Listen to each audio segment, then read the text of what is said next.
ኔይማር ጁኒየር ከምንጊዜም ታላላቅ የእግር ኳስ ተጫዋቾች አንዱ ነው። ገና በ19 ዓመቱ የብራዚል የእግር ኳስ ወርቃማ ልጅ ነበር። በ22 ዓመቱ በዓለም ላይ ካሉ ድንቅ ድሪብለሮችና እግር ኳስ አሳማሪዎች መካከል ዋነኛው ነበር። በ25 ዓመቱ ደግሞ በሜዳ ላይ ፍጹም ሊቆም የማይችል ተጫዋች በመሆኑ በታሪክ ውዱ ተጫዋች ለመሆን በቅቷል። ወደ እግር ኳስ ከፍታ ያደረገው ጉዞ አስገራሚ ቢሆንም ሁልጊዜም አንድ የጎደለው ነገር አለ። በዓለም ላይ ምርጡ ተጫዋች ለመሆን ሁልጊዜም አንድ እርምጃ ብቻ ይቀረው ነበር።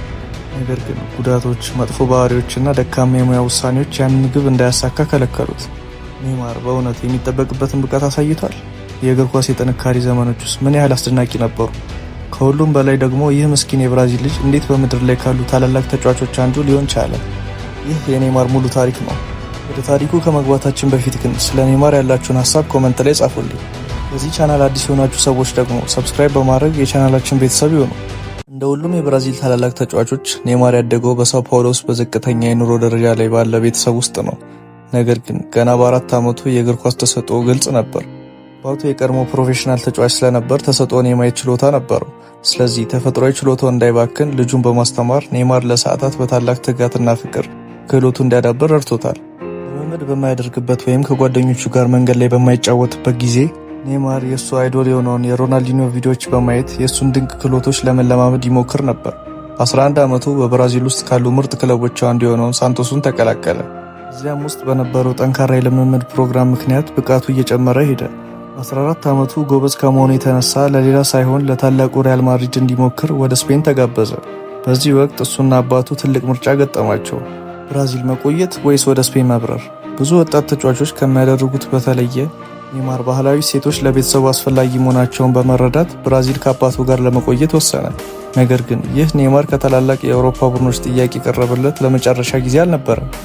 ያ ሁሉ ገና ወደፊት የሚመጣ ቢሆንም ለጊዜው በብራዚል በመጫወት ቤተሰቡን ለመርዳት የሚያስችል ገንዘብ ማግኘት ጀመረ። በ15 ዓመቱ ቤተሰቡ በመጨረሻም ቤት መግዛት ቻሉ። ይህም ኔይማር የተሻለ ስኬት እንዲኖረው በሳንቶስ ስቴዲየም አቅራቢያ ነበር። በ17 ዓመቱ ኔይማር ለሳንቶስ የመጀመሪያ ጨዋታውን አደረገ። ለአንድ ሳምንት ባልሞላ ጊዜ ውስጥም ለክለቡ የመጀመሪያ ጎሉን አስቆጠረ። በዚያ ጊዜ የመጀመሪያ ውድድር ዓመት 14 ጎሎችም አስቆጥሯል። ነገር ግን ደጋፊዎችን በደስታ ያስነሳውና ስፖንሰሮች ትኩረት እንዲሰጡት ያደረገው የእሱ አስደናቂ የኳስ ብቃትና ፈጠራ ችሎታው ነበር። በዚህ ጊዜ ናይክ የ11 ዓመት የውል ስምምነት አቀረበለት። ምክንያቱም ዓለም ይህ የብራዚል ልጅ እግር ኳስን ሲያሳምረው ማየት ጀምሮ ነበር። ነገሩም በቀጣይ ዓመት ይበልጥ ተባባሰ። በ2010 ኔይማር ለሳንቶስ በ60 ጨዋታዎች 42 ጎሎችን አስቆጠረ። ይህም 14000 ደጋፊዎች ኔይማር በብራዚል የዓለም ዋንጫ ስብስብ ውስጥ እንዲካተት ፍላጎታቸውን በማሳየት እንዲፈርሙ አደረገ። ነገር ግን ዋና አሰልጣኝ ዱንጋ በደቡብ አፍሪካ ለሚካሄደው የ2010 ዓለም ዋንጫ በቂ የጨዋታ ልምድ የለውም በማለት ሳይወስደው ቀረ። ብራዚልም በሩብ ፍጻሜ ተሸነፈች። ኔይማር ግን ብዙም አልተጨነቀም፣ ምክንያቱም ብዙም ሳይቆይ ብራዚል አዲስ አሰልጣኝ ያገኘች እና እሱም በ18 ዓመቱ የመጀመሪያውን የብሔራዊ ቡድን ጨዋታ አደረገ። በሚገርም ሁኔታ በጀመረ በ28 ደቂቃ ውስጥ ጎል አስቆጠረ። ይህም ለብሔራዊ ቡድኑ ከሚያስቆጥራቸው ብዙ ጎሎች የመጀመሪያዎቹ ሆነ። ክለቦች አሁን በደንብ ትኩረት መስጠት ጀመሩ። ቼልሲ 20 ሚሊዮን ሲያቀርብ ዌስትሃም ዩናይትድም በውድድሩ ውስጥ ለመሳተፍ ሞከረ። ኔይማር ግን ትኩረቴ ሳንቶስ ላይ ብቻ ነው በማለት ጥያቄዎቹን ውድቅ አደረገ። እሱ ወኪል በዓለም ላይ ምርጥ ተጫዋች እንዲሆን እንደሚፈልግ በመግለጽ ዝውውሩን ይገፋፋ ነበር። ሲጠየቅም እሱ ብራዚል ውስጥ እያለ ምርጡ ተጫዋች የመሆን እድሉ 0 ነው። ዌስትሃምም ህልሙን የማሳካት እድሉ ብዙም ለውጥ አይኖረውም በማለት ወኪሉ ተናግሯል። ያም ሆኖ የኔይማር ለሳንቶስ ያለው አስፈላጊነት በጣም እያደገ ከመሄዱ የተነሳ በፍጹም ቅጣት ምት መቺነት ከዋና አሰልጣኙ ጋር በተጋጨ ጊዜ ክለቡ አሰልጣኙን ለማባረር ወሰነ። ያ ውሳኔ ትክክል መሆኑ ተረጋግጧል፣ ምክንያቱም ኔይማር ሳንቶስን ወደ ስኬት ሊመራ ነበር። በ2011 ኮፓ ሊበርታዶሬስ ጨዋታ ላይ 6 ጎሎችን አስቆጠረ። በግማሽ ፍጻሜውና በፍጻሜው ላይ ቁልፍ ጎሎችን በማስቆጠር የጨዋታው ኮከብ ተባለ። ሳንቶስም ከ1963 ከፔሌ ዘመን በኋላ ለመጀመሪያ ጊዜ የደቡብ አሜሪካን ትልቁ ዋንጫ አሸነፈች። ይህም መላው ደቡብ አሜሪካን የኔይማር ጁኒየርን ስም እንዲያወድስ አደረገ። በዚህ ወቅት ማህበራዊ ሚዲያና በተለይም በዩቲዩብ ቪዲዮዎች እድገት እየታየበት ነበር። ይህም ማለት በታሪክ ለመጀመሪያ ጊዜ እንደ ኔይማር ያሉ በብራዚል ሊግ የሚጫወቱ ተጫዋቾች በዓለም ዙሪያ ባሉ ደጋፊዎች ዘንድ በክህሎታቸው ታዋቂ እንዲሆኑ አደረገ። እሱም በአንድ ጎል ነበር ራሱን ለዓለም በይፋ ያስተዋወቀው። በፍላሚንጎ ላይ ያገባው አስደናቂ ጎል የ2011 የፑስካስ ሽልማትን አሸነፈ። በተጨማሪም የ2011 የደቡብ አሜሪካ የዓመቱ ምርጥ ተጫዋች ተብሎ ተመረጠ። በብራዚል እየተጫወተም በባሎን ዶር ደረጃ 10ኛ መውጣት ቻለ። በሚቀጥለው የውድድር ዘመን ኔይማር በድጋሚ በደቡብ አሜሪካ ምርጥ ተጫዋች ተባለ። ነገር ግን አሁን ወደ አውሮፓ ለመዘዋወር ያለው ግፊት እየጨመረ መጣ። ኔይማር በዓለም ላይ ምርጥ ተጫዋች የመሆን አቅም ነበረው። ያ ደግሞ በብራዚል ውስጥ ሆኖ አይሳካም ነበር። ስለዚህ በሜይ 2013 ኔይማር አትላንቲክን አቋርጦ በዓለም ላይ ካሉ ትላልቅ ክለቦች አንዱ የሆነውን ባርሴሎናን ተቀላቀለ። ነገር ግን ስፔን ከመድረሱ በፊት በክረምቱ በብሔራዊ ቡድን የኮንፌዴሬሽን ዋንጫን ተጫወተ። ኔይማርም 4 ጎሎችን በማስቆጠር የውድድሩ ኮከብ ተባለ። ብራዚል ስፔንን 3-0 በማሸነፍ የመጀመሪያውን ትልቅ ዋንጫ ከብሔራዊ ቡድኑ ጋር አነሳ። እሱ የብሔራዊ ቡድኑ የወርቅ ልጅ ነበር። በሚቀጥሉት 10 ዓመታት ወደ ስኬት የሚመራቸው ይመስል ነበር። ነገር ግን ሁላችንም እንደምናውቀው መጥፎ ዕድልና መጥፎ ልማዶች እንቅፋት ሆኑበት። ያንንም በኋላ እናያለን። አሁን ላይ ኔይማር ጁኒየር በባርሴሎና አዲስ ፈራሚ ነው። በብራዚል በሚካሄደው ዓለም ዋንጫ 1 ዓመት ሲቀረው እሱ የሀገር ኮከብ ነበር። በባሎንዶር ደረጃም 5ኛ ወጥቷል። ኔይማር ታሪክ ገና መጀመሩ ነበር። ኔይማርን ወደ ባርሴሎና ለማምጣት 92 ሚሊዮን ዩሮ ፈጅቷል። ይህም በሙያው ለመጀመሪያ ጊዜ በዓለም ላይ ካሉ ውድ ተጫዋቾች አንዱ አደረገው። ሪያል ማድሪድም በዚያ ክረምት ለሁለተኛ ጊዜ ሊያስፈርመው ሞከረ። እንዲያውም የበለጠ ገንዘብ ለመክፈል ተዘጋጅቶ ነበር። በሜዳ ላይ ኔይማር የውድድር ዘመኑን የጀመረው በአትሌቲኮ ላይ ብቸኛውን ጎል በማስገባት የሱፐር ኮፓ ዴ ስፓኛን በማሸነፍ ነበር። ነገር ግን በአጠቃላይ በመጀመሪያ የውድድር ዘመን የሚጠበቅበትን ያህል አልነበረም። በመጀመሪያው ዓመት በውስጤ ጭንቀት ይሰማኝ ነበር ብሏል። ከትላልቅ ተጫዋቾች ከነ ሜሲና ከነ ኢኔስታ ጋር አብረው እየተጫወተ ነበር። ማን ሊወቅሰው ይችላል? ቢሆንም ግን በዚያ የውድድር ዘመን 15 ጎሎችን አስቆጥሯል። ባርሴሎና ከሱፐር ኮፓ ውጪ ሌላ ዋንጫን ባላገኝበት በዚያ ዓመት በታሪክ ውስጥ አስፈሪ የተባለውን የጥቃት መስመር እየገነቡ ነበር። ኔይማርም በዚያ ቡድን ውስጥ ማዕከላዊ ሰው ለመሆን ዝግጁ ነበር። ታዋቂው የትሬብል ዋንጫ ወደ ተገኙበት ዓመት ከመሄዳችን በፊት ኔይማር በመላው ዓለም በጫንቋ ላይ ተጭኖ በብራዚል ወደ ተዘጋጀው ዓለም ዋንጫ አመራ። እሱ የብራዚል ልዩ ተሰጥኦና ኮከብ ነበር። በምድብ ጨዋታ 4 ጎሎችን በማስቆጠርም ይህንን አሳይቷል። በ16ቱ ቺሊን በፔናልቲ በማሸነፍ ወደ ሩብ ፍጻሜው አለፉ። እዚያ ግን በመላው ሀገሪቱ ላይ ጥቁር ጥላ የጣለ አደጋ ተከሰተ። ኔይማር ኳስ ለመቀማት ሲሞክር በጉልበት ጀርባው ላይ ተመቶ አከርካሪው ተሰበረ። ይህም የዓለም ዋንጫው ጉዞ በቃሪዛ ላይ ሆኖ እንዲያልቅ አደረገው። ብራዚል ኮከቧን አጣች። ከዚያ በኋላም ነገሮች ተመሳሳይ አልነበሩም። ምንም እንኳን ወደ ግማሽ ፍጻሜ ቢገቡም በብራዚል እግር ኳስ ታሪክ ምናልባትም በጣም አስፈሪ በሆነው ቀን በጀርመን 7-1 ተዋረዱ። ኔይማር የቡድኑ ወሳኝ ተጫዋች ነበር። ያለ እሱም አቅማቸውን አጡ። ይህ ጉዳት በኔይማር ሙያ ውስጥ ከመጀመሪያዎቹ አንዱ ነበር። እሱም ወደፊት ለሚመጣው ችግር ምልክት ሆነ። ምክንያቱም በተደጋጋሚ የሚከሰቱ ጉዳቶች እሱም በዓለም ላይ ምርጥ ተጫዋች ከመሆን በአንድ እርምጃ እንዲርቅ አድርገውታል። አሁን ግን ወደ ስፔን ተመልሶ ለሚቀጥለው የውድድር ዘመን ዝግጁ ሆነ። በሉዊስ ኤንሪኬ አሰልጣኝነት ባርሴሎና ነገሮችን ወደ ሌላ ደረጃ እያሸጋገረ ነበር። አሁን አንድ ጥያቄ ላቅርብላችሁ። በዓለም ላይ እጅግ ልዩ ክህሎት ያለውን ተጫዋች፣ ገዳዩን አጥቂ እና ምርጡን ተጫዋች በአንድ የፊት መስመር ላይ ብታስቀምጡ ምን ይፈጠራል? ያው መልሱ ኤምኤስኤን ነው። እና የ2014-15 የውድድር ዘመን መጀመሪያው ደረሰ። ኔይማር በመጀመሪያዎቹ 100 ደቂቃዎች ውስጥ 3 ጎሎችን በማስቆጠር በአስደናቂ ሁኔታ ጀመረ። ምንም እንኳን ከጉዳት አገግሞ ቢመጣም በመጀመሪያዎቹ 11 የሊግ ጨዋታዎች 11 ጎሎች አስቆጠረ። በኮፓ ዴል ሬይ ውስጥ ኔይማር በሩብ ፍጻሜ 2፣ በግማሽ ፍጻሜ 2 እና በፍጻሜው ላይ 1 ጎል በማስቆጠር ባርሴሎናን ዋንጫ እንዲያሸንፍ ረድቶታል። በላሊጋ ውስጥ ኔይማር 22 ጎሎችን አስቆጠረ። ባርሴሎናም ሪያል ማድሪድን በ2 ነጥብ በልጦ ዋንጫውን አነሳ። ነገር ግን ኔይማር ራሱን በደንብ ያሳየው በሻምፒዮንስ ሊግ ነበር። በአጠቃላይ 10 ጎሎችን አስቆጠረ። በሩብ ፍጻሜ 3፣ በግማሽ ፍጻሜ 3 እና በፍጻሜ በጁቬንቱስ ላይ 1 ጎል በማስቆጠር ባርሴሎና የትሬብል ዋንጫ እንዲያሳካ ረድቷል። ኔይማርም በታሪክ ውስጥ ስሙን በወርቅ ቀለም ጻፈ። ኔይማር የውድድር ዘመኑን በ39 ጎሎች አጠናቀቀ። ኤምኤስኤን በአንድ ላይ አስደናቂ 122 ጎሎችን አስቆጠሩ። ነገር ግን ኔይማር ለክለቡ የሚቻለውን ሁሉ ቢያሸንፍም የግል ሽልማቶች ግን አላገኘም። ለዚህም ምክንያት የሆነው በኤምኤስኤን ውስጥ ያለው እሱም ሜሲ ነበር። ኔይማር በባሎንዶር ደረጃ 3ኛ ቢወጣም ሽልማቱን ለ5ኛ ጊዜ ያሸነፈው ሜሲ መብለጥ አልቻለም። ይህ መጀመሪያ ላይ ትልቅ ችግር ባይመስልም ኔይማር ግን በሜሲ ጥላ ስር መሆኑ ይሰማው ጀመር። ባርሴሎና ውስጥ እየተጫወተ ከዚህ ጥላ ወጥቶ የዓለም ቁጥር 1 የመሆን ህልሙን ማሳካት ይችል እንደሆነ መጠራጠር ጀመረ። በወቅቱ የሁሉም ወሬ ኔይማር ከሜሲ እና ከሮናልዶ ዙፋኑን የሚረከብ ልዑል ነው የሚል ነበር። ስለዚህ ይህ ወሬ በብራዚላዊ አእምሮ ውስጥ ይመላለስ ነበር። ቢሆንም በእግር ኳስ ውስጥ ምን እንደሚመጣ አይታወቅም። በሚቀጥለው የላሊጋ የውድድር ዓመት 6 ጨዋታዎች ብቻ እንደተደረጉ ሜሲ ለ2 ወራት ከሜዳ የሚያርቀው የጉልበት ጉዳት ደረሰበት። ይህም ለኔይማር ብቃቱን ለማሳየት ትልቅ እድል ሰጠው። ኔይማርም ይህን እድል በሚገባ ተጠቀመበት። በራዮ ቫሌካኖ ላይ በአንድ ጨዋታ 4 ጎሎችን አስቆጠረ።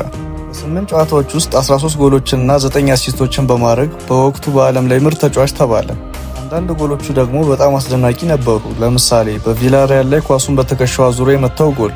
እነዚህ ጎሎች በትናንሽ ቡድኖች ላይ ብቻ አልነበሩ። ሪያል ማድሪድን 4-0 ሲያሸንፉ ጎል አስቆጥሮ ለኢኔስታን በተረከዝ መልኩ አሲስት አድርጓል። ነገር ግን ሜሲ ሲመለስ ኔይማር በድጋሚ የእሱ ጥላ ስር ሆነ። ባርሳ ላሊጋንና ኮፓ ዴል ሬይን ቢያሸንፍም ሪያል ማድሪድ ሻምፒዮንስ ሊግ በማሸነፉ ክርስቲያኖ ሮናልዶ ባሎን ዶርን ወሰደ። ኔይማርም አሁንም የዓለም ምርጡ የመሆን ህልሙን ይዞ ቀጠለ።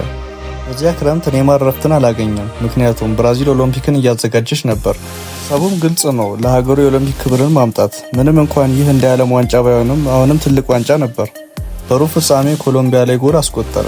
በግማሽ ፍጻሜው ደግሞ በሆንዱራስ ላይ 2 ጎሎችን አገባ። በፍጻሜው ጀርመን ላይ 1-1 በሆነ ውጤት በተጠናቀቀው ጨዋታ ላይ ጎል አስቆጠረ። ኔይማር አምስተኛውንና የመጨረሻውን የፍጹም ቅጣት ምት መትቶ በማስቆጠር ለብራዚል የኦሎምፒክ ወርቅ ሜዳሊያ አስገኘ። ይህም በዓለም አቀፍ ደረጃ ትልቁ ስኬቱ ሆነ። ኦሎምፒኩ በኔይማር ላይ ጫና ፈጥሮ ነበር። የ2016-17 የውድድር ዘመን መጀመሪያ አመለጠው። በአጠቃላይ 14 የሊግ ጎሎችን ብቻ አስቆጠረ። በሻምፒዮንስ ሊግ ግን በታሪክ ታላቅ የተባለውን የካምባክ ጉዞ በኔይማር መሪነት አየን። ባርሴሎና በመጀመሪያው ዙር በፒኤስጂ 4-0 ተሸንፎ ነበር። በሁለተኛው ዙር ግን 6-1 በማሸነፍ አለፉ። ኔይማር 2 ዘግይተው የመጡ ጎሎችን በማስቆጠርና አሲስት በማድረግ ክለቡን ታደገ። ቢሆንም ግን ክለቡ በሩብ ፍጻሜ ከውድድሩ ወጣ። አሁን ኔይማር የ25 ዓመት ወጣት ነው። ወደ ምርጥ የእግር ኳስ ዕድሜው እየገባ ነበር። ባርሴሎና ውስጥ እስካለ ድረስ ከሜሲ ጥላ መውጣት እንደማይችል ማመን ጀመረ። ሱዋሬዝ እና ሜሲ እዛው ከቆየ ባሎን ዶር እንደሚያሳካ ነግረውት እንዲቆይ ለመኑት። ነገር ግን ሌሎች እድሎች እየጠሩት ነበር። በተለይም ፓሪስ ውስጥ ፒኤስጂ ዝውውራቸውን ወደ ሌላ ደረጃ ለማሳደግና ሻምፒዮንስ ሊግን ለማሸነፍ ፈልገው ነበር። ስለዚህ 222 ዩሮ የሆነው የዓለም ሪከርድ በሰበረ ዋጋ አቅርበው ኔይማርን ወደ ፈረንሳይ ያመጡት። በዚህም ኤምኤስኤን ኔይማርን አጣ። እሱም በመጨረሻ የዓለም ምርጥ ተጫዋች ቦታዬን ይይዛለሁ ብሎ ተስፋ አድርጎ ነበር። ነገሩን ቀላል አልነበረም። በእንደዚህ አይነት የዝውውር ዋጋ ኔይማር የህይወት ዘመኑን ትልቅ ክፍያ ሊያገኝ ነበር። በፒኤስጂ ያለው ውል በዓለም ላይ ሁለተኛ ከፍተኛ ተከፋይ አደረገው። ሁሉም ሰው ዝውውሩ ከሜሲ ጥላ ስር ለመውጣት ነው ብሎ ቢያምንም የኔይማር አባት ግን ዝውውሩ የባሎን ዶር ዕድሉን ለማሻሻል እንዳልሆነ አሳወቀ። የኔይማርም ብዙ የብራዚል የቡድን አጋሮቹ ፒኤስጂ ስለነበሩ መሆኑን ተናግሯል። ዝውውሩ ፒኤስጂን ወደ አዲስ ደረጃ አሳድጎታል። ኔይማር የሻምፒዮንስ ሊግ ዋንጫን ካመጣ በክለቡ ዘንድ ትልቅ ስም እንደሚኖረው ገባው። ኔይማርም በፒኤስጂ በአስደናቂ ሁኔታ ጀመረ። በመጀመሪያው ጨዋታው ጎል አስቆጠረ። ሰዎች ባርሴሎናን መልቀቅ ማለት ሞት ነው ብለው ያስባሉ፣ እኔ ግን ከመቼውም በላይ በህይወት አለው በማለት ተናገረ። እሱም የሲኤንኤን፣ የካቫኒ፣ የኔይማርና የኤምባፔ የጥቃት መስመር አካል ሆነ። ኔይማር በባሎን ዶር ውድድር በድጋሚ ከሜሲና ከሮናልዶ መካከል ሶስተኛው ወጣ። በጥር ወር ዲጆን ላይ በአንድ ጨዋታ 4 ጎሎችን አስቆጠረ። እስከ ፌብሩዋሪ መጨረሻ ድረስ በ30 ጨዋታዎች 28 ጎሎችንና 16 አሲስቶችን አስመዝግቧል። ነገር ግን ሌላ ችግር ተከሰተ። ያለ ሜሲ ብቃቱን እያሳየ ባለበት ወቅት ኔይማር የአጥንት ስብራት አጋጠመው። ይህም የውድድር ዘመኑን ቀድሞ እንዲያጠናቅቅ አደረገው። እንደ አጋጣሚ ሆኖ ለ2018 የዓለም ዋንጫ ደረሰ። እዚያም 2 ጎሎችንና 2 አሲስቶችን ቢያደርግም ብራዚል በቤልጂየም ተሸንፋ በሩብ ፍጻሜ ወጣች። በዚያ የዓለም ዋንጫ ኔይማርን ሰው ያስታወሰው በጨዋታው ሳይሆን በሰርቢያ ላይ መሬት ላይ ሲንከባለል በነበረበት ሁኔታ ነበር። ይህም በጣም ከመባባሱ የተነሳ የእንግሊዝ ጋዜጣ በውድድር ውስጥ 14 ደቂቃዎችን ቁርጭምጭሚቱን ይዞ መሬት ላይ ያሳልፈዋል በማለት አወጣ። ይህ ሁሉ ግን በሙያው ላይ በደረሰበት ብዙ ጥቃቶችና ጉዳቶች ምክንያት የመጣ ነው። በሚቀጥለው ዓመት ነገሩ እየባሰ ነው። ምንም እንኳን እስከ ገና ድረስ በየጨዋታው ጎል ባያስቆጥርም የአጥንት ስብራት በውድድር ዘመኑ ማብቂያ ላይ እንዳይጫወት አደረገው። ያለሱ ፒኤስጂ በድጋሚ በሻምፒዮንስ ሊግ ቀድሞ ወጣ። ከሜዳ ውጪ ኔይማርን በብዙ ውዝግቦች ውስጥ ገባ። በፋይናል ጨዋታ ሽንፈት በኋላ አንድን ደጋፊ በጥፊ መምታቱ እና የዓመቱን ሽልማት ትቶ ከሪሃና ጋር ለፓርቲ መሄዱ ይጠቀሳሉ። እነዚህ ሁሉ ችግሮች ለባሎን ዶር እንኳን እንዳይታጭ አደረጉት። የብራዚል ብሔራዊ ቡድን ኮፓ አሜሪካን ሲያሸንፍ እሱ በጉዳት ምክንያት በቲቪ ነበር ያየው። ይህ ሁሉ ኔይማር ፈረንሳይ ውስጥ ደስተኛ እንዳይሆን አደረገው። ወደ ባርሴሎና ወይም ወደ ሪያል ማድሪድ ሊሄድ ነው የሚሉ ወሬዎች ተናፈሱ። ይባስ ብሎ ደግሞ ከሜሲ ጥላ ስር ለመውጣት ቢመጣም በጉዳቱ ምክንያት ከኪሊያን ኤምባፔ ጥላ ስር መውደቅ ጀመረ። ከመልቀቅ ይልቅ ፒኤስጂ መቆየትን መረጠ። የ2019-20 የውድድር ዘመን ግን ስለ ሻምፒዮንስ ሊግ ነበር። ኔይማር ፒኤስጂ ለመጀመሪያ ጊዜ ወደ ሻምፒዮንስ ሊግ ፍጻሜ መርቷቸዋል። ነገር ግን በፍጻሜ በባየር ሙኒክ 1-0 ተሸነፉ። ኔይማርም ዋንጫውን ለማግኘት ተቃርቦ ባለማሳካቱ በጣም አዝኖ ነበር። በዚያ ዓመት ባሎን ዶር በኮቪድ ምክንያት ተሰረዘ። በሚቀጥሉት ዓመታት ጉዳቶችና ቀይ ካርዶች ኔይማርን አላለፉትም። ኮቪድ ይዞታል፣ ቁርጭምጭሚቱ ታሟል፣ የጡንቻ ጉዳት ደርሶበታል። ይህም ፒኤስጂ የሊጉን ዋንጫ እንዲያጣ አደረገው። ፒኤስጂ የቀድሞ የቡድን አጋሩን ሊዮኔል ሜሲን ሲያስፈርም ኔይማር ትልቅ ድንጋጤ ውስጥ ገባ። አሁን ኤምኤንኤም ሜሲ፣ ኔይማር፣ ኤምባፔ የጥቃት መስመር ተፈጠረ። ነገር ግን በዚህ ጊዜ ኤምባፔ የፓሪስ ኮከብ ሆኖ ነበር። ኔይማርም ከሶስቱ ውስጥ ሶስተኛ ደረጃ ላይ ተቀመጠ። የ2022-23 የውድድር ዘመን በጥሩ ሁኔታ ቢጀምርም በዓለም ዋንጫው ላይ በሰርቢያ ተጫዋቾች 9 ጊዜ ተመቶ በድጋሚ ጉዳት ደረሰበት። ብራዚልም በክሮኤሺያ በፔናልቲ ተሸንፋ ወጣች። ብዙም ሳይቆይ በድጋሚ ከባድ ጉዳት ደረሰበት። ይህም ለፒኤስጂ ያደረገው የመጨረሻ ጨዋታ ሆነ። ኔይማር ወደ ባርሴሎና ለመመለስ ቢፈልግም ከፍተኛ ደሞዙና የጉዳት ታሪኩ ክለቦች እንዳያስፈርሙት አደረገ። ስለዚህ ከሳውዲ አረቢያ ትልቅ ጥያቄ ሲመጣ ኔይማር ተቀበለው። አልሂላል 150 ሚሊዮን ዩሮ በዓመት በመክፈል አስፈረሙት። ይህ ውሳኔ ኔይማር ከእግር ኳስ ከፍታ መውረዱንና ከክብር ይልቅ ገንዘብ መምረጡን ያሳየ ነበር። ታሪኩ ከዚህ በኋላ የበለጠ ያሳዝናል። ኔይማር ሳውዲ የደረሰው በትንሽ ጉዳት ነበር። የመጀመሪያ ጨዋታውን ለማድረግ እስከ ሴፕቴምበር ቆይቷል። ለብራዚል ብሔራዊ ቡድን 78ኛና 79ኛ ጎሉን በማስቆጠር ከፔሌ በመብለጥ የሀገሩ የምንጊዜም ከፍተኛ ጎል አስቆጣሪ ሆነ። ነገር ግን በኡሩጓይ ላይ በነበረ ጨዋታ የኤሲኤል ጉዳት ደረሰበት። ይህ ጉዳት ለቀሪ የውድድር ዘመን ከሜዳ አራቀው። ለአልሂላል በአጠቃላይ የተጫወተው 5 ጨዋታዎችን ብቻ ነው። ይህም በታሪክ ከመጥፎ ዝውውሮች ውስጥ አንዱ ሆነ። ከዚህ ሁሉ ውዝግብ በኋላ ኔይማር ስሙን ወደ አስጠራበት ሳንቶስ ተመለሰ። አሁን በ33 ዓመቱ የኔይማር ከፍተኛ የእግር ኳስ ደረጃ ያለው ቆይታ መብቃቱ ግልጽ ነው። ምንም እንኳን ንጉሥ ያልሆነው ልዑል ተብሎ ቢጠራም በታሪክ ውስጥ ካሉት እጅግ ልዩ ክህሎት ካላቸው እና ብዙ ሰዎች እግር ኳስ እንዲወዱ ካደረጉ ተጫዋቾች አንዱ ነው። ውድ የስፖርቱ ዓለም ተከታታዮች የ2026ቱን የዓለም ዋንጫ የሚያሳካ ይመስላችኋል? እስኪ ምን ትላላችሁ? ታሪኩ ከተመቻችሁ ላይክ፣ ሌላ እንደዚህ አይነት ቪዲዮዎች እንዳይመልጣችሁ ደግሞ ሰብስክራይብ በማድረግ ቻናላችንን ይቀላቀሉ።